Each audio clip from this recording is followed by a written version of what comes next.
Hello students, welcome to National Coaching Classes and Technology.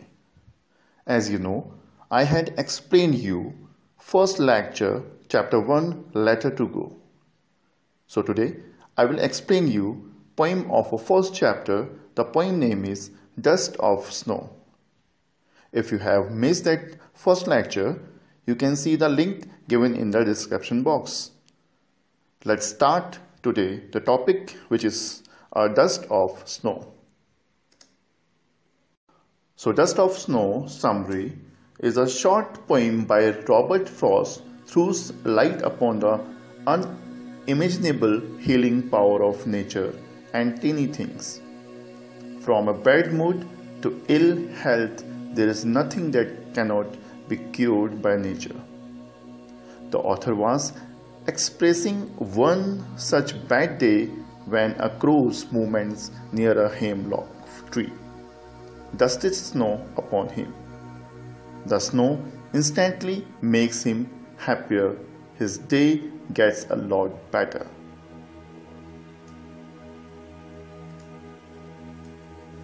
Robert Frost की छोटी कविता प्रकृति और छोटी चीजों की अकल्पनीय चिकित्सा शक्ति पर प्रकाश डालती है। खराब मूड से लेकर अस्वस्थता तक ऐसा कुछ भी नहीं है जो प्रकृति द्वारा ठीक नहीं किया जा सकता। लेखक को एक ऐसे बुरे दिन का सामना करना पड़ रहा था जब एक हेमलॉक पेड़ के पास एक कौवे की हरकत ने उस पर बर्फ जमा दी थी। बर्फ तुरंत उसे खुश कर देती है। उनका दिन काफी बेहतर हो जाता है। Thus, the supremacy of nature as a whole made him realize how petty his problem was. The fact that hemlock tree is a poisonous combined with crow being the indicator of doom and fear are used in the poem as a carrier of happiness in the life of narrator is ironical.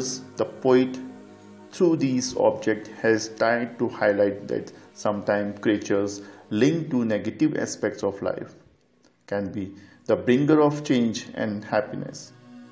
Being outdoor in the nature with all its unpredictably can benefit anyone anywhere at any time.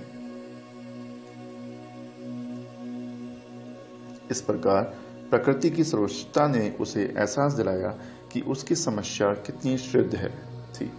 तथ्य यह है कि hemlock का पेड़ जहर के साथ संयुक्त है जो कयामत का सूचक है और कविता में भय का उपयोग किया जाता है क्योंकि कथा के जीवन में खुशी के वाहक विडंबनापूर्ण है। कवि ने इस वस्तुओं के माध्यम से यह उजागर करने की कोशिश की है कि कभी कभी जीवन के नकारात्मक पहलुओं से जुड़े जीव परिवर्तन और खुशी का वाहक बन सकते हैं। प्रकृति से बाहर होने के कारण सभी के लिए यह अप्रत्याशितता किसी को भी किसी भी समय कहीं पर भी लाभ पहुंचा सकती है। तो डस्ट ऑफ स्नो पोइम में आप जैसे आप देख पा रहे हैं, the way of crow shook down on me the dust of snow from a hemlock tree. तो जैसे कि पोइट इस पोइम में बताया गया है कि अगर कभी हम काफ़ी बार नेगेटिव जो चीज़ें होती हैं, नेगेटिव चीज़ों से भी हम पॉजिटिविटी लेके आ सकते हैं। The way a crow shook down on me the dust of snow from a hemlock tree. That means कविता की इन पंक्तियों में कवि एक शक्तिशाली दिन का वर्णन करते हैं और वह बर्फ से घिरे रास्तों में चलते हुए उन पेड़ों के नीचे से गुजर रहे हैं जो कि बर्फ से पूरी तरह से ढके हुए हैं। ऐसे ही चलते चलते कवि एक पेड़ के नीचे पहुंचता है और खड़ा हो जाता है। जब कवि पेड़ की ओर देखता है तो उसे याद होता है कि यह पेड़ तो हेमलॉक का पेड़ है। यह उत्तर अमेरिका शकूनधारी पेड़ होता है जिसे हेमलॉक कहा जाता है। इसकी गंध यूरोपीय पौधे की तरह प्रतीत होती है जिससे हेमलॉक के नाम से जाना जाने वाला जहर बनाया जाता था। इसलिए इसके नाम के आधार पर इस पेड़ का नाम रखा गया था। यह पेड़ कहीं से भी आपको पॉजिटिविटी एनर्जी देने वाली नहीं थी। अर्थात यह कोई सकारात्मक पेड़ नहीं था। और इन्हीं सब बातों के बीच जब कभी पेड़ की तरफ देखता रहता है तो अचानक पेड़ से एक कौवा निकल आता है और उसे इस तरह अचानक हलचल करने से पेड़ में लदे हुए बर्फ लेखक के ऊपर पानी की बूंद की तरह गिरने लगते हैं। लेखक यहाँ बर्फ की तुलना धूल के कणों से करते हैं, जिनमें फर्क सिर्फ इतना है कि बर्फ के कण सफ़ेद हैं, परंतु हवा में बहते ये बर्फ के कण धूल की तरह ही प्रतीत होते हैं। इस तरह इस घटना ने लेखक के हृदय तक अपना स्थान बना लिया। Next paragraph has given my heart a change of mood and saved some part of a day I had rued. इसका मतलब है कि इन पंक्तियों में कवि हमें बताते हैं कि किस तरह बर्फबारी के स्नान से उन पर बहुत ही गहरा प्रभाव डाला था। वह कहता है कि इस बर्फबारी ने उनका मूड चेंज कर दिया। उस दिन वह एक सुस्त या निराशाजनक मनोदशा में था और उस पर बर्फबारी गिरने से अचानक उसके दिल को चकित कर दिया और इस तरह उदासी की जगह उत्सुकता ने ले लिया। इसके अलावा बर्फ के स्नान का एक और प्रभाव था कि जो कि कवि के ऊपर पड़ा था। वो कहता है कि वह विशेष दिन कुछ खास नहीं था और इसी वजह से वो उस दिन में आगे कुछ खास उम्मीद भी नहीं कर रहा था। लेखक ने मन ही मन यह सोच लिया था कि वह विशेष दिन बर्बाद हो जाएगा। हालांकि उसके कंधे पर धूल की तरह बर्फ के स्नान ने उनका मन बदल दिया। इस घटना ने उन्हें महसूस कराया कि दिन पूरा खराब नहीं था, कम से कम उस दिन का कुछ हिस्सा सुखद रहा था, क्योंकि इस घटना ने लेखक को एक नया अनुभव दिया था कि वो इसे खजाने के रूप में रखने के साथ साथ अपनी अनुभूति काव्य रचनाओं में से किसी एक के लिए उपयोग भी कर सकता था। तो इस पोइम के बिहाफ पे हम लोग dust of snow short questions आपको बताते हैं कि किस तरह के क्वेश्चंस आंसर्स शॉर्ट में पूछे जा सकते हैं आपके बोर्ड के एग्जाम में।